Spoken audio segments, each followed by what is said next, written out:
What's up guys, welcome back. If you're one of those proud owners of an Xbox Series S or X, you might have asked yourself one of three questions. Three questions. The first of which being, Microsoft, where are those exclusive games? Now, the second of which being, what is the best possible controller money can buy for a single player gaming session? Second of which, close behind that one, is if I don't want to break the bank, what possible controllers will I buy if my friends come over and want to have a multiplayer party? Well, look no further, as in today's video we're going to answer exactly those two questions. As we're going to take a look at not one, not two, not three, but four controllers for your Xbox One, Xbox Series S or X. And what's more is because of my friends over at PowerA, we'll be giving away one of these controllers for free. Be sure to scroll down to the description down below to check about all the terms, conditions, eligibility, all that stuff. And with that out of the way, let's dive in. Alright, so let's kick things off. Here are the four controllers we're going to be checking out today. Although in all fairness, both controllers on the left side, that is the enhanced wired controllers, are pretty much identical other than the artwork. We have the Mist edition down here, and on the top there we have the Arc Lightning edition. Here we have the Fusion Pro 2 controller, and why that's a 2 we'll get down to in just a minute. All three of those by PowerA, and down here we have the first party Microsoft Xbox controller that comes bundled with your Xbox Series S. We're going to be kicking things off with unboxing the enhanced wired controller, simply because these are the budget controllers out of all of these. They come just under $40 US. They're compatible with Xbox Series S, X and Xbox One. You can clearly see it's wired controller. If you haven't read it down there, you can see there we have the cable, but it is detachable. That's really nice. It has mappable buttons or advanced gaming buttons, as it's mentioned on the backside. A headset dial, share button. That's really nice. And there we see those gaming buttons or mappable buttons, headset with the dial, and it has this molded diamond pattern, which is really nice, provides some extra grip. Now here you can see a little window on the side. You can fold it open and we have a first glance at the controller. I like this style, I like it a lot. You have a clear look at what you're buying, can't be made any mistakes on that end. And here we have a half technical drawing, half render. Really nice stuff. Now the odd thing here, has to be mentioned, is that on the front side it is clearly shown that it is a silver D-pad. On the back side they emphasize that because that's an even better image. Still a silver D-pad, even here it's quite silvery. Yet when I flip it open, I haven't seen anything more gold than that. We'll take it out in just a moment, you'll see for yourself. Not sure what went wrong in that production lineup, but obviously that is a difference. Good to see that there's a window so you can check in store to be sure you're paying for what you're getting. So the weird thing about these two by comparison is that yes, they're from the same lineup, you would expect the same packaging, which it is, until you open that window. And you can clearly see there are some differences. For one, here it says Play Away in gray lettering, whereas here it says Play Away in white, hardly readable. And this one is just a straight cut, whereas the Arc Lightning has this inset with the enhanced wired controller and even mentioning the color. So in this case the Arc Lightning. Really cool. Not sure why they're different. Maybe this was an initial design and they enhanced it as they went, but curious anyway. So you open it from the top, already cut it open so it comes out easily. On the bottom we see the USB cable, which is a pretty standard USB cable, nothing special here, not braided, no snap lock, no inline release, nothing of that sort, and it is a micro USB cable, so that's okay. It's decent, affordable cable, you can say that much. And then we have a little manual down there, and on the top we have the controller. Let's take that one out. There we go. And What do you guys think? I think it looks amazing. That lightning design really strikes me. Really looks good. First feel, first grip is actually fine. The buttons, decent quality. Rather clicky, but the travel times are fine. The bumpers, LB and RB, they're fine. Actually pretty good quality there. And then we have the triggers, which are definitely of a cheaper make, but they are very responsive, I have to say that much. Then we have the micro USB connection point. We have the two joysticks, anti-friction rings, pretty much standard with PowerA products. That's really nice to have. The buttons underneath the joysticks, those are much clickier than I would have liked.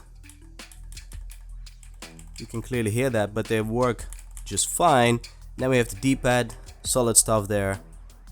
I have yet to see a PowerA controller which messes up that part. Although it's not of the same quality as the fight pad they've produced, but it's definitely a good D-pad.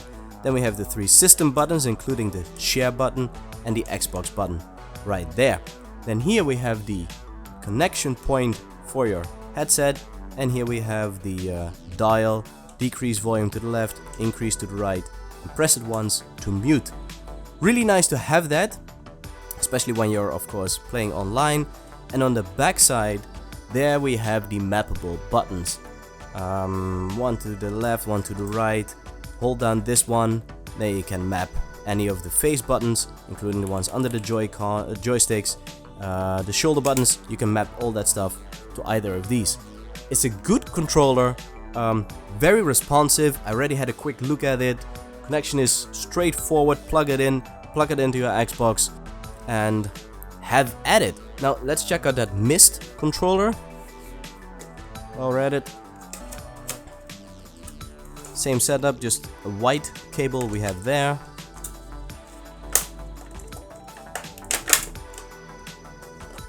And there we have our winner. Beautiful controller, and definitely a golden D-pad if I have ever seen one. Same clickiness, same responsiveness.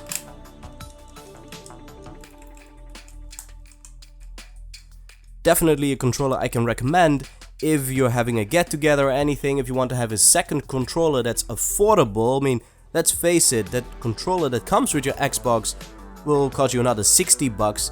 This one comes at 40. That's not a bad deal at all. The downside obviously is that it's a wired controller, but to that end it's 10 feet or 3 meters, which is quite a lot, and in most cases should do just fine. Now before we dive in and have a look at the Fusion controller, let's quickly check what the first party Microsoft controller actually offers us at 60 bucks. I mean, we just had a look at what 40 bucks gives us. Well, this controller is actually pretty darn good.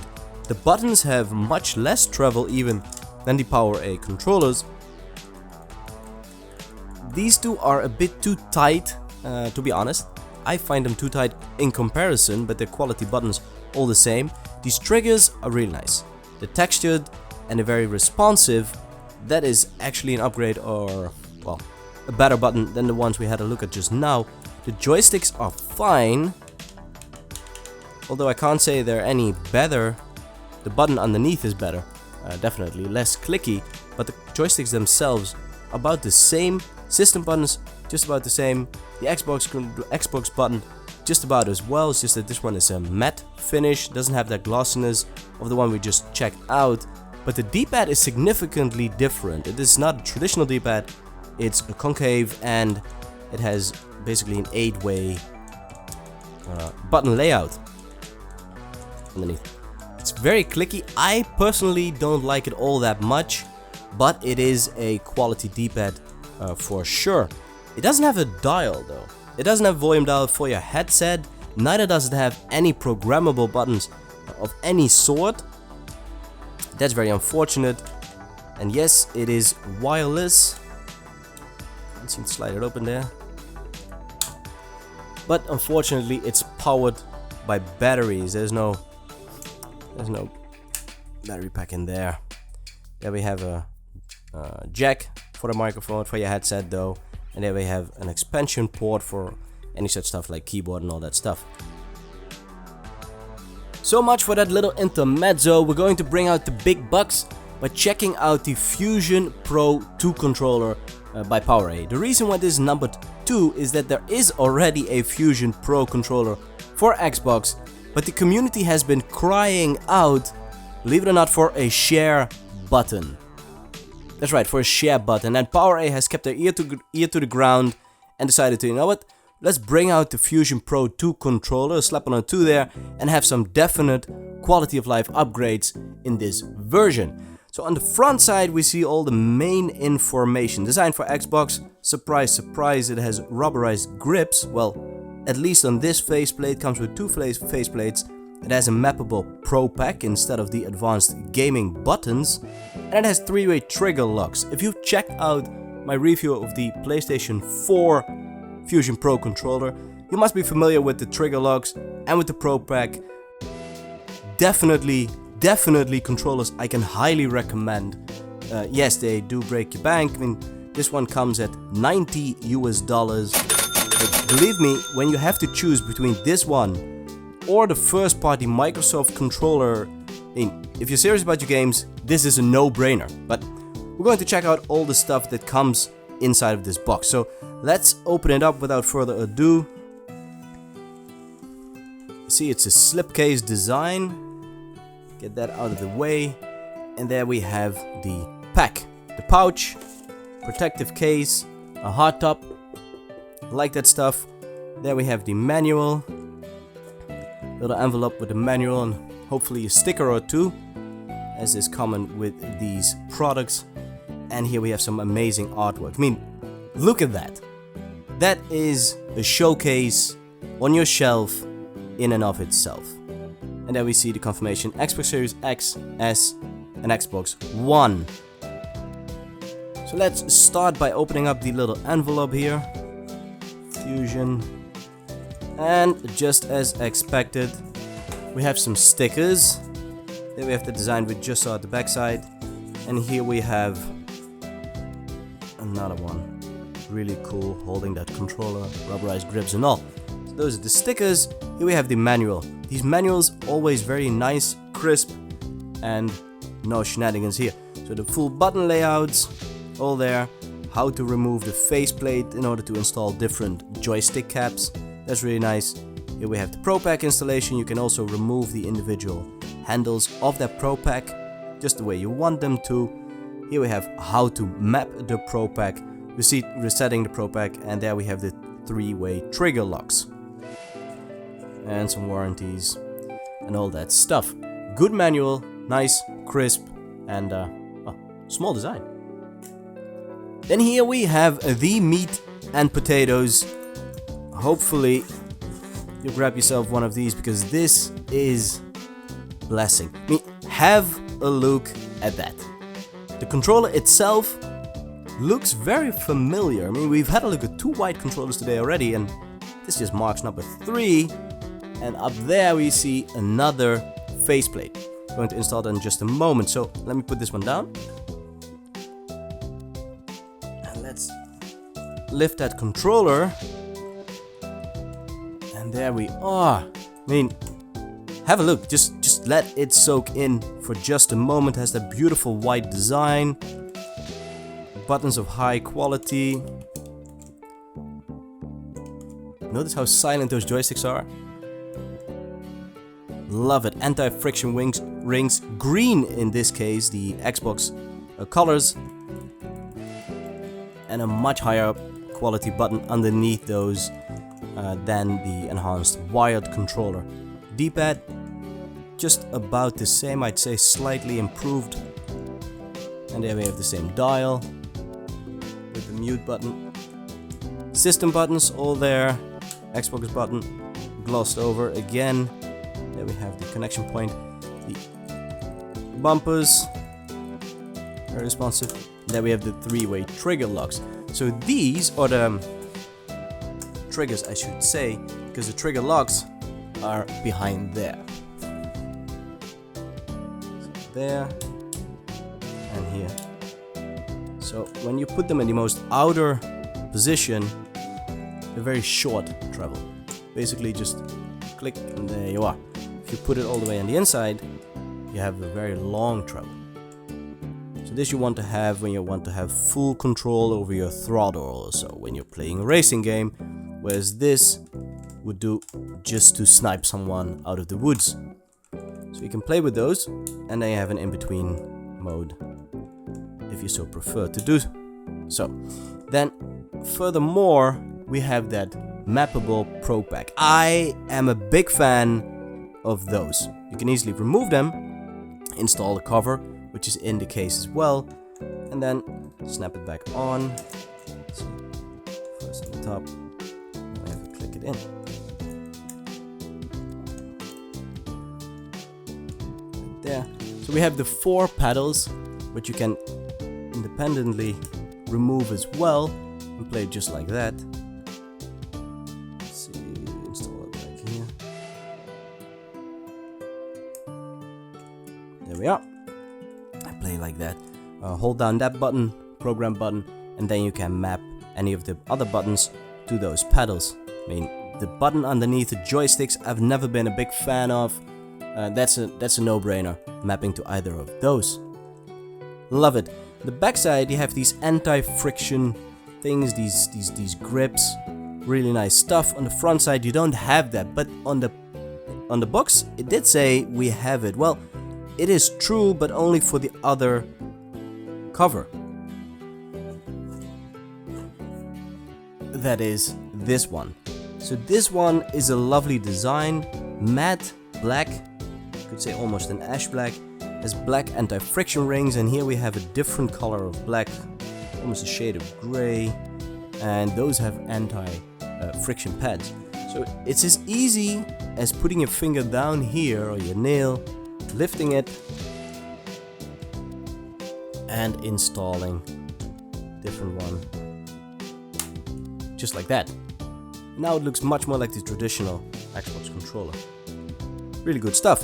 Now if you remove that, you can also install different joystick caps, which are hidden underneath this thing here. Comes with 2 additional joystick caps, one convex, one concave, both slightly longer, I believe, than the ones that are installed by default. So you take them off, pretty much pull up straight. It's a directional installation, so let's line them up. Push it down straight, and the other one we can move as well. Install this one. Snapping out of the way there. These are trickier than I took them for. There we are. Then we snap that cover back on, and we have our taller joysticks. That is actually quite nice. Don't like convex joysticks though, but height is fine. Beautiful controller, easily my number 1 controller out of these 3. Definitely makes me want to play some more. Now, other than the controller, there's obviously the cable, and the one thing I really do like about it is, well, let's start by saying it's a braided USB cable. That's very nice. It has an inline release, and it is a USB-C cable. Definitely some quality of life upgrades there. The only thing I'm missing on this is a snap lock. It doesn't have snap lock, so you could theoretically just yank it out if you're not too careful. But other than that, quality is very high, especially compared to, say, the enhanced wired controller, which is a basic cable and a micro USB cable. Furthermore, down here we have the cover. If you so choose to remove that mappable Pro Pack, remove that, and you can install the cover upside down there, just like this.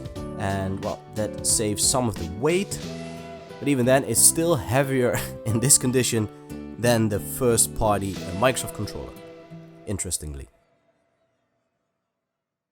So there you have it, guys, 4 controllers spread across 3 budgets, $40, $60, stretching it to 90 for those pros out there. Although I definitely recommend anyone who is serious about their gaming to get one of these Pro 2 controllers. I know they're expensive, although by comparison that PlayStation 4 Fusion controller, yeah, that one is like 30% even more than that. This is actually quite an affordable controller in hindsight. Get yourself one of these bad boys. It has those replaceable joystick caps, right? Concave, convex. You can install a different cover, right? You have the white one, black, with the rubberized grips. You have a mappable Pro Pack, 4 pedals right there, and not to mention a share button. There is a share button. You can press it, have a screenshot, hold it down, record some video there, 3-way trigger locks, the whole shebang. Grab yourself one of these. No, I'm not being paid to say these things. I'm just madly in love with the Fusion brand. PowerA has done a terrific job. But what do you guys think? Drop a comment in this section down below, and maybe also let me know, were you fortunate enough to actually get yourself an Xbox Series S or X? Or you're still rocking the Xbox One? Share your thoughts with me. Be sure to hit that like button if you have enjoyed this review and want to see more content just like this. And if you do, there's like a subscribe button somewhere floating up there. Hit that, hit the notification bell, and I will see you next time.